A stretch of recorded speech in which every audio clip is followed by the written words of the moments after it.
Ignored by most of the Western gaming audience, beloved by a niche and reviled by others, the Darius series has always been bizarre in more ways than one. Mechanically, it's in a specific place between mainstream shmup everyone and their grandmother has played and turbo hardcore bullet curtain bonanza where the projectiles are many, the screen is busy, and the ships are all piloted by girls or guys that all embody a specific anime fetish. Darius is accessible enough that the everyman may happen to give it a shot, but maybe not inaccessible enough for some members of the hardcore shmup community. As a result, you'll find that even the most beloved entries in the series get reviews that complain about them being too tough or unfair, despite the difficulty being much more beginner-friendly than the average cave game, for example. This is largely because Darius, unlike many other shooters of its kind where one hit means death, has an upgradable shield system. That way, the difficulty ramps up to crazy levels, but even low-level players can feel like they can achieve something. In that regard, this game's the best in the series. While never holding your hand, both Arcade and Chronicle Saviours modes put effort into guiding you towards high-level play, not through tutorials but through masterfully executed pacing.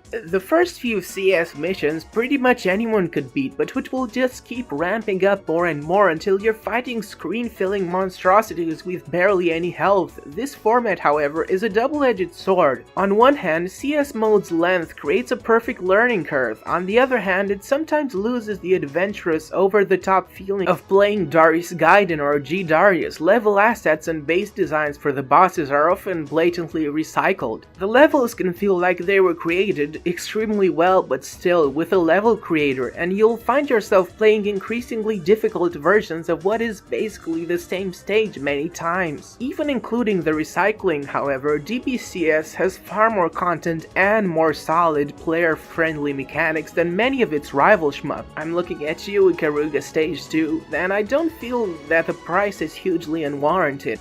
I paid 35 euros for it, and chances are it'll go down for good as time goes on. If the game grabs you in a particular way, or if you're a really hardcore scrolling shmup fan, the price shouldn't bother you, otherwise just wait for a sale. I recommend checking out the second Taito arcade game collection on the PS2, it has both Gaiden and G in it. My main reason for purchasing this game was to support the series for what it represents as a whole, more so than to own this specific game. g-darius is a strange one. On one hand, it's absolutely beautiful and just possibly the most eye-catching game in the entire series. On the other hand, the difficulty is just absolutely unforgiving.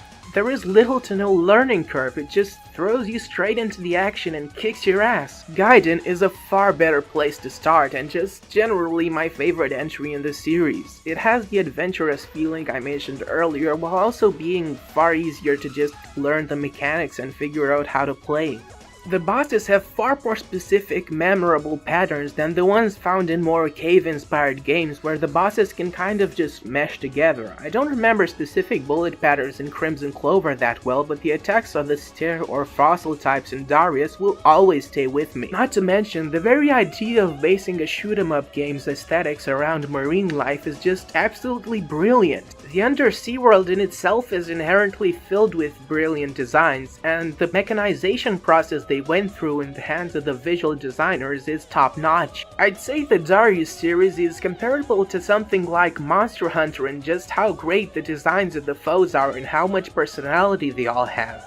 The biggest difference between my view and that of the gaming mainstream when it comes to games like this lies perhaps in what many believe adds to a game's content or its bang for their buck. I don't really care if I can watch flash cartoons on TV, watch real-life stand-up comic acts, or be immersed in a living, breathing world. I don't need the ever-so-important quiet time and pacing of pushing a block onto a switch. I just want a game with non-stop, carefully crafted, solid mechanics and design, and DBCS does a great job at that. Those that think shmups are easy to make and thus should be $10 by default simply haven't thought very deeply about what goes into a well-crafted game. An issue I didn't have while just playing normally, yet couldn't help but notice when recording footage for a video review, is the lack of a replay feature. Other nitpicks that some players found game-breaking are the lack of a practice option for stages, no English translation for the arcade mode loading screens, no online multiplayer, and no option to change the color of the ships without multiple controllers. Yeah, that last one is just really nitpicky, isn't it?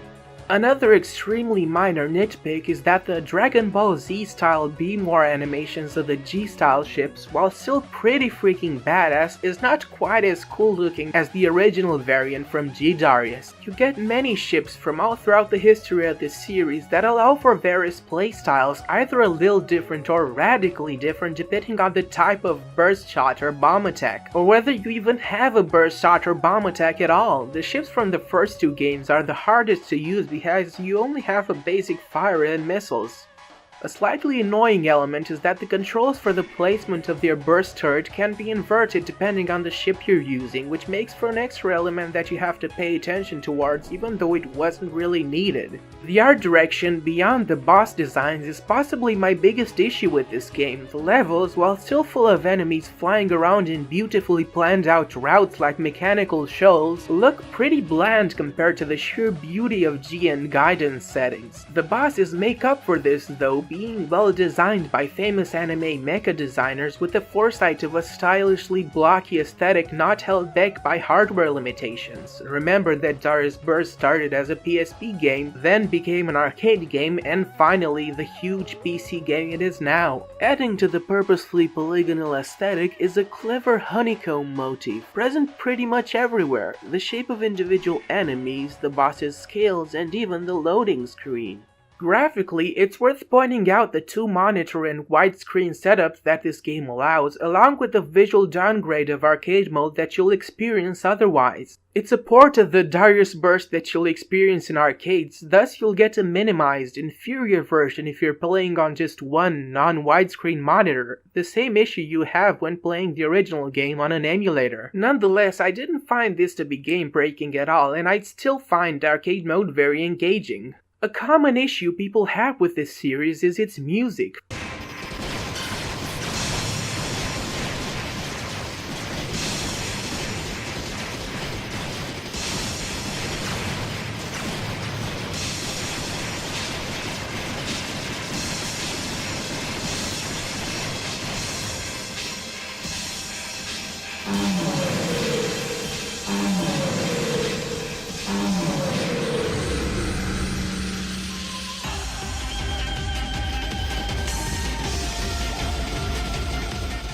From its very beginnings back in 1986, if you reached the iconically designed Gonagai-esque King Fossil in the original Darius, your battle was accompanied by a melody that just didn't quite sound right.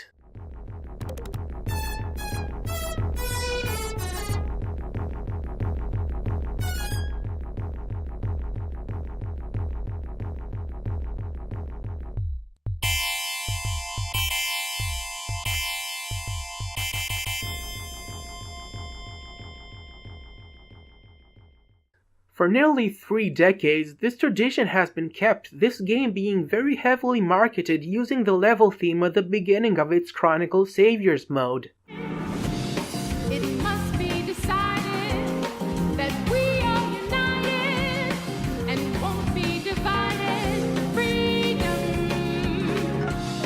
by working together and cutting. A jazzy track with vocals that just feel a tad off. This is because from the get-go, Darius set out to create its own unique identity among the flood of shoot-em-ups of its era, a strange identity. You have surreal visuals, bizarre music written to inspire a variety of emotions, from relaxation to getting high off your ass to a psychotic fit, and above all else, a marine life theme and of difficulty to match that make you feel like you are a mere bait in a massive space ecosystem of mechanical sea life. Darius is a series with a very clear vision and genuine artistic merit that is never acknowledged as such. It's just too video gamey and not easily comparable enough to other mediums.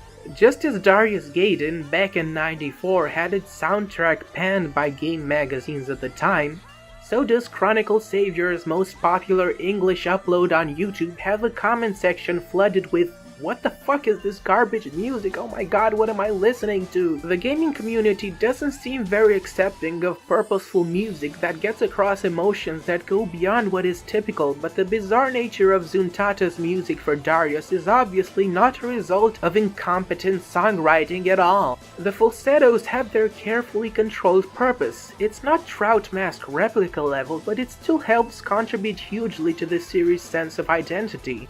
So, long story short, it's a unique and fun game, part of a unique and fun series. If you're not quite sure this is your thing, try Gaiden and G first and decide what impact they have on you, and if you think it's too expensive, just wait for a sale. As I'm recording this, Darius on Steam is by far the cheapest it's ever been thanks to the autumn sale. It'll likely go down during the holiday sale in the winter too, so you'll have a lot of occasions to buy it for much cheaper than its normal price.